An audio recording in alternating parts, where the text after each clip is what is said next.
What's going on, Planet Destiny? Your boy Sly here, back at it with another Leviathan raid guide for you, and with Prestige mode in full swing today. There were some serious changes to the mechanics, way more than the weekly update led us to believe. So, in this guide, I'm going to take you all through the first encounter for this week, and that is the Gauntlet encounter. Now, if you're not sure how to do Gauntlet, then there are some awesome guides here on the PD YouTube channel that can get you up to speed before you tackle this beast. This raid is one damage sponge enemy after another, and they hit extremely hard. So teamwork is crucial in Prestige mode, way more so than in normal mode. Alright, so with that out of the way, now let's get into what's going on with Gauntlet. Basically, the changes are simply this.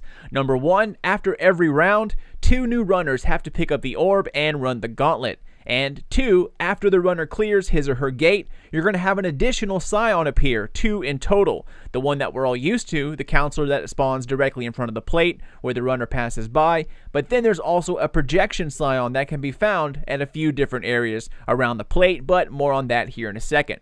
Now, there are various methods to running the Gauntlet and completing it, but this is the easiest method that I've used so far. This method is what I like to call the team method. So just like every other encounter within this raid, split up into 2 teams of 3. 1 runner per team, and then 2 plate holders. The runner, dog, and sun are on a team, while the runner, chalice, and axes are on the other. The idea here is that you complete the normal mechanics of shooting each other's triangle. Have the pillar where the runner starts shoot the bottom of what is not called, and the plate to the right of where the orb spawns will always shoot the top of what's not called. These plates will always shoot those specific triangles no matter who is standing on them.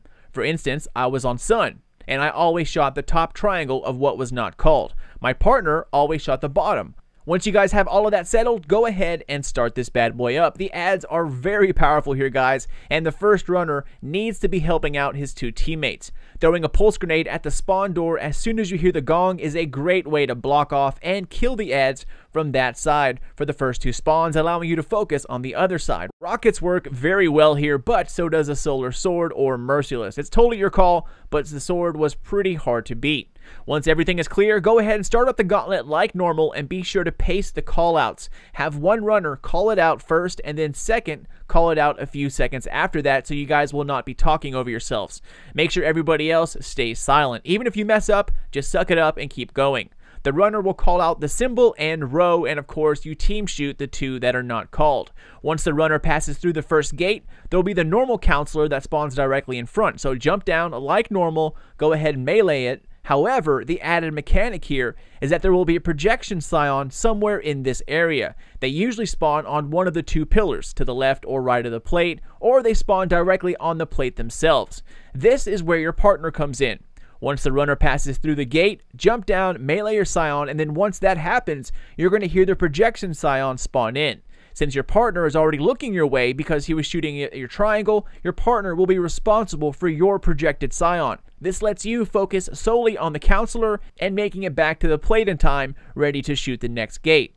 Now it simply switches. You have to help your partner shoot the triangle, he or she jumps down, then while you're looking towards your partner, listen for the distinctive sound that the projection sound makes as it spawns in, and then take it out, allowing your partner to focus on making it back to the plate in time to go ahead and reset. That is the only change during this part of the round. It's a simple rinse and repeat after that. But now, let's get to the second part of this. Everyone has to run the Gauntlet. The best way to do this is to have the first runner switch places with the closest plate. So since the orb spawns at dogs, the first runner will then switch places with the plate holder at dogs. When you switch, they should already know that dog plate always shoots the bottom of what is not called, and of course sun will be shooting the top. This will never change, so no matter who hops on the pillar, no matter what happens, you will know which pillar shoots what. It makes it a ton easier in case something goes wrong, which something probably will go wrong at some point in time. So now the jobs simply switch. Kill the ads as a team, clear out the yellow bars, then reset. Do the same thing while keeping an eye out for projection scions, because remember, one missed projection, just like in Callus, will wipe the entire team. After round 2, the second runner will now switch with the third teammate. Kill ads, team shoot everything, and help out yellow bars the best you can. Make sure you relay to the new plate holder which triangle you were shooting at, but they should already know depending on what plate they're grabbing, because remember, it doesn't change. Then you go ahead and simply run the Gauntlet. Now, as far as running goes, there are no new changes inside the Gauntlet in terms of individual running. However, after round 3 and you brought all 6 charges and slammed them down into the middle, you of course have to run as a team at the end. This is the only part of the Prestige raid and all of the encounters where things change for the better and they become easier. The only difference here is that there is one less orb to grab at each gate. So since you're already divided up into 2 teams of 3, there you have it. The first team will grab the first gate's 3 orbs and skip the second, then grab the third. The other team simply alternates. You're in teams of 3 already, and there's 3 orbs. This makes it super easy. Just be sure to call out in a calm manner which one you're grabbing, and since there are only 3 people going for 3 orbs, there should be 0 confusion. Guys, this is really easy.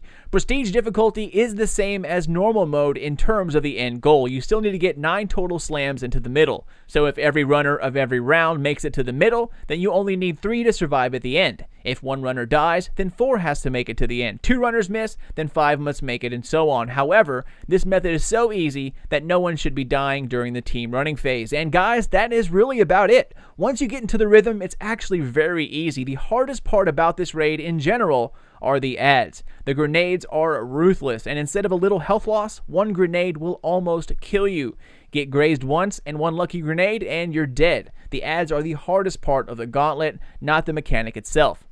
The best thing to do is huddle up as a team in between your 2 plates and then just team shoot as much as possible. Have the runner always float around to help out their 2 plate holders. Use your super every time you have it. Healing Rift is a huge help here, as is the Towering Barricade with Alpha Loopy for Titans. Getting back some health saved me so many times. Now as far as loadouts go, better Devils all the way, guys. You can 3-shot Legionaries and 2-shot Scions.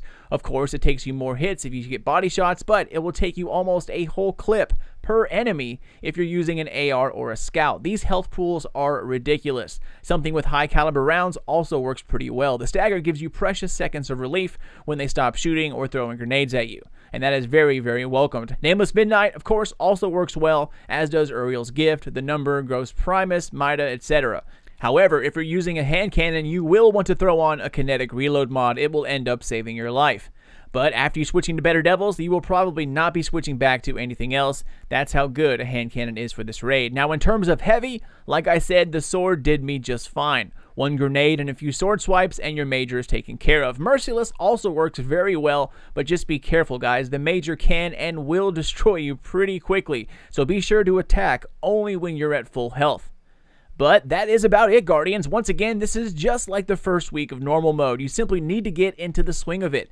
After a few tries, you'll be shooting triangles, then automatically looking for the projection, ready to turn around and shoot the next gate, just as if you've done it 1,000 times. Now, just as a word of caution, guys, if you die in the Prestige mode raid, not only will you be taking a token away from someone else to use as the revive, but yours will disappear as well. So if you die, you lose the ability to revive someone when you're back. This is a small but huge change, so always play on the side of caution. Alright, so good luck, y'all, and you got this. Prestige raid only drops shaders and armor. No new weapons, but the armor does look better than normal mode, so that's one thing going for it. Enjoy yourselves, ladies and gents, and as always, thank you for watching another Planet Destiny video. Be sure to keep on the lookout for the rest of the Leviathan Prestige Mode guides, as they will be out here very soon, and probably by the time you watch this, they will already be out, so be sure to check out the PD YouTube channel. Like the video if you enjoyed yourself, and subscribe for tons more raid guides, as well as some useful tips and tricks on how to get through Prestige Mode the easiest way possible. As always, guys, my name's Sly. Thanks for watching, and feel free to check me out at Sly Nation here on YouTube. Always a pleasure to make video for you guys. So take care, and until next time, this is your boy Sly. Later, Guardians.